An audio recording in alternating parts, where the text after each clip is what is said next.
This video is to provide instruction to walk you through how to complete the benefits enrollment form. This will cover all sections in the enrollment form. However, you'll want to refer to your offer letter for your specific benefit eligibility to know which sections to fill out correspondingly.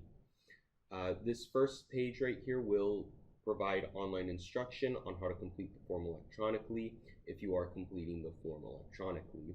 However, if you did want to complete it physically and submit it in person, we are accepting physical forms as well.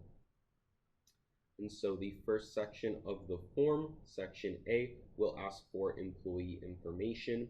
In this section, you will be required to complete these marked boxes right here, being the staff box, new enrollment box, and the name box. In section B, you are going to be required to fill in the date of event box, which will be your start date, and you'll also be required to mark the new hire box under reasons for enrollment change. All other boxes in section A and B, you'll want to go ahead and mark as they are applicable to you. Section C is where our medical and dental plans are listed for you to enroll into. For our medical plans, we have them split up between PPO plans and HMO plans, and you'll go ahead and be able to mark whichever plan you would like to roll into. Same with dental. And one other thing I wanted to mention about dental is that it's at no additional cost to you or to any of your dependents. Or if you already have existing medical and or dental coverage, you could enroll into FlexCash instead, which FlexCash is the university paying you for already having that existing medical and or dental coverage. And so in parentheses next to each box, it'll show you how much will be added onto your paycheck each month for having that specified coverage.